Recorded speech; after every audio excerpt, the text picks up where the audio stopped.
நண்பர்களே, இன்னைக்கு உங்கள சந்திக்கிறது எனக்கு ரொம்ப சந்தோஷம். இந்த தளத்துக்கு நீங்க வந்ததுக்கு நன்றி. உங்களுக்காக ஆண்டவர் நெறைய விஷயங்கள வச்சிருக்கிறாருன்றத உங்ககிட்ட பகிர்ந்துக்க நான் விரும்புறேன். இன்னைக்கு உங்க கூட நான் பேச வேண்டிய விஷயத்துக்குள்ள போறதுக்கு முன்னாடி, சில விஷயங்கள சொல்லிக்க விரும்புறேன்.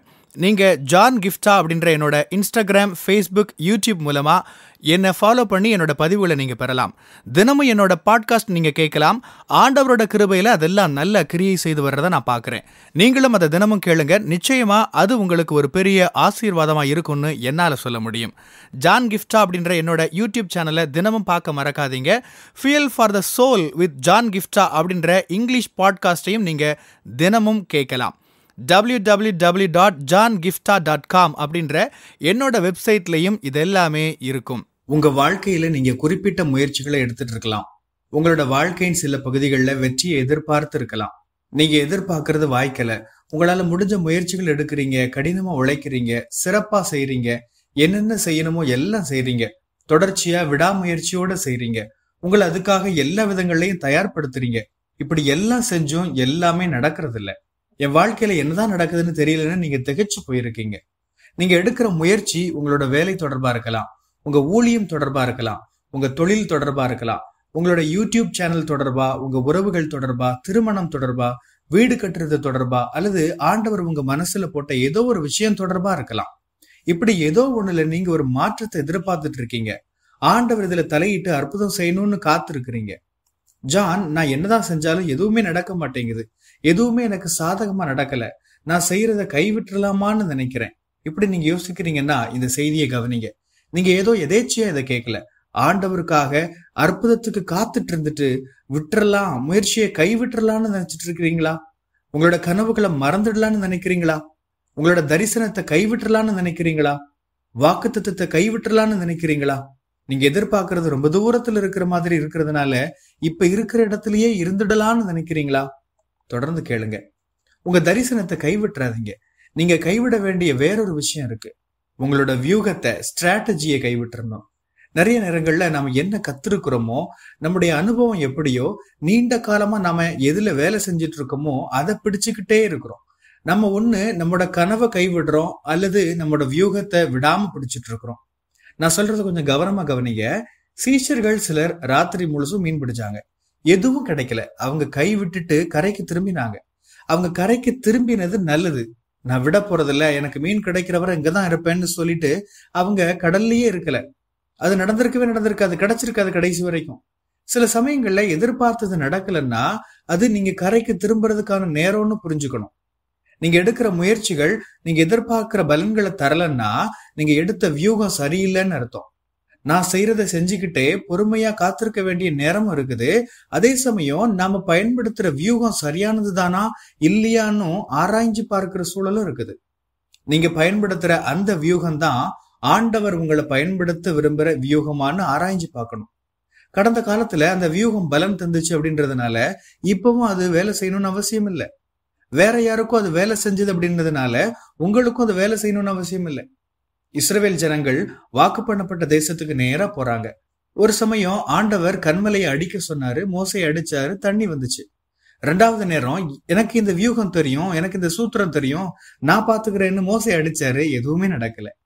அந்த கன்மலையோட பேசுன்னு ஆண்டவர் சொல்லி இருந்தாரு. ஒரே மாதிரியான சூழலா இருந்தாலும் கூட அவர் வியூகத்தை மாத்த வேண்டி இருந்துச்சு.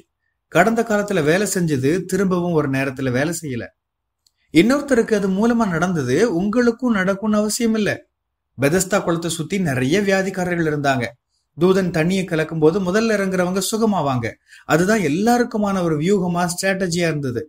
ஆனா 38 வருஷமா நடக்க முடியாம ஒரு மனுஷன் இருக்கிறான். இயேசு அங்க வர்றாரு, அவனுக்கு உடனடியா சுகம் கொடுக்கிறாரு. அந்த மனுஷன் பழைய வியூகத்தை எதிர்பார்த்து காத்திருந்தான்.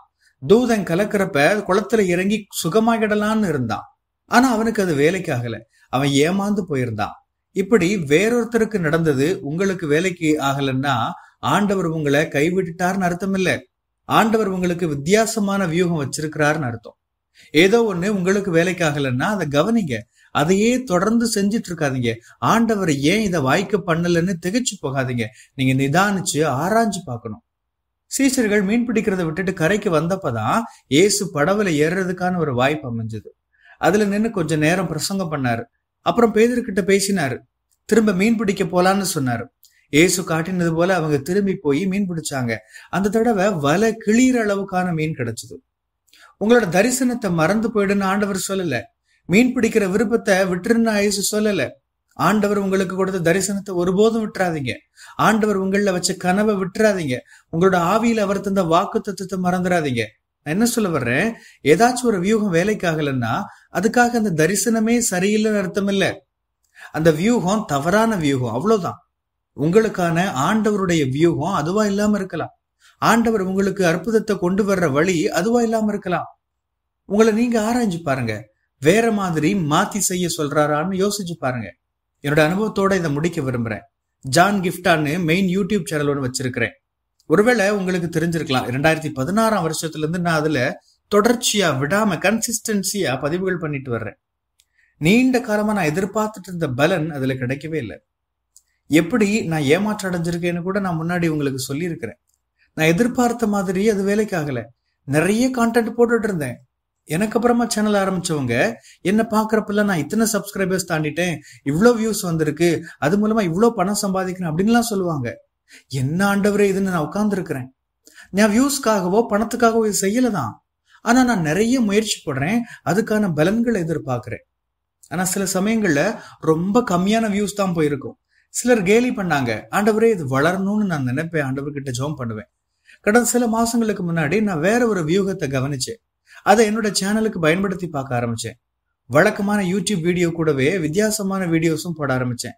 கடந்த சில மாசங்கள்ல குறிப்பிடத்தக்க மாற்றம் என்னோட சேனல்ல உண்டாச்சுது.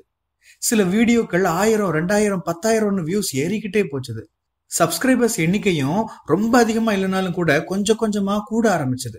நீண்ட காலமா நான் பார்க்காத மாற்றம் கடந்த சில மாசங்கள்ல என்னால என்னோட யூடியூப் சேனல்ல பார்க்க முடிஞ்சது. இப்பதான் முதல் முறையா என்னுடைய சேனல்ல இப்படியான ஒரு மாற்றத்தை பார்க்கிறேன்.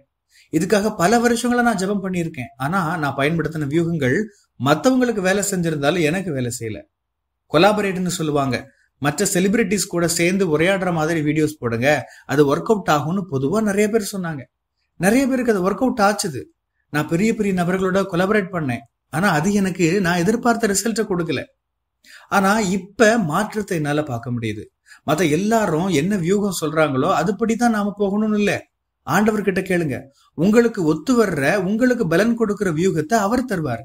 என்னோட மெயின் யூடியூப் சேனல்ல சமீபத்துல தான் 1000 வீடியோஸ் நான் கடந்து பதிவு பண்ணியிருக்கிறேன். கிட்டத்தட்ட 60 லட்சம் வியூஸ் என்னோட யூடியூப் சேனலுக்கு வந்திருக்கு. இதுல பெரும்பாலான மாற்றம் கடந்த 3 மாசங்கள நடந்ததுதான். நீங்க எந்த ஒரு முயற்சியும் எடுக்கும்போது வியூகத்தை ஆண்டவர்கிட்ட கேளுங்க. நீங்க எதிர்பார்க்கிற முடிவை தர்றதுக்கான ஆலோசனைகளை அவர் உங்களுக்கு தருவார். ஆமென். கர்த்தர் உங்களை ஆசீர்வதிப்பாராக. உங்களுடைய பகுதிகளில் பிரசங்கிக்க என்னை அழைக்க நீங்க விரும்பினா டிஸ்கிரிப்ஷன்ல இருக்கிற இமெயில் மூலமா என்ன நீங்க தொடர்பு கொள்ளலாம். பிரியமானவங்களே, இந்த செய்தி மூலமா நீங்க உற்சாகம் அடைஞ்சிருப்பீங்க, ஆசீர்வதிக்கப்பட்டிருப்பீங்கன்னு விசுவாசிக்கிறேன். திரும்பவும் ஞாபகப்படுத்துறேன், நீங்க ஜான் கிஃப்டா அப்படின்ற என்னோட இன்ஸ்டாகிராம், ஃபேஸ்புக், யூடியூப் மூலமா என்னை ஃபாலோ பண்ணி என்னோட பதிவுகளை பெறலாம். ஜான் கிஃப்டா அப்படின்ற என்னோட யூடியூப் சேனலை தினமும் பார்க்க மறக்காதீங்க. Fuel for the soul with John கிஃப்டா அப்படின்ற இங்கிலீஷ் பாட்காஸ்டையும் நீங்க தினமும் கேட்கலாம். பாட்காஸ்ட் எபிசோடுக்கு நீங்க உங்களோட ரேட்டிங், ரிவ்யூ கொடுத்து ஷேர் பண்ண மறக்காதீங்க. www.johngifta.com அப்படின்ற என்னோட வெப்சைட்லையும் இது எல்லாமே இருக்கும். இந்த ஊழியத்தால நீங்க ஆசீர்வதிக்கப்பட்டிருந்து மற்றவங்களுக்கும் இதே ஆசீர்வாதம் சேரணும்னு விரும்பினா நீங்களும் எங்க கூட சேர்ந்து ஆண்டவரோட ராஜ்யத்தை கட்டுற இந்த பணியை உங்களோட நிதி ஆதரவு மூலமாகவும் தாங்கலாம். கூகுள் பே அல்லது நெட் பேங்கிங் அல்லது பேபால் மூலமா நீங்க ஆதரவு தரலாம். எல்லா விவரங்களையும் டிஸ்கிரிப்ஷன்ல நீங்க பார்க்கலாம். ஆண்டவர் உங்களை ஆசீர்வதிப்பாராக.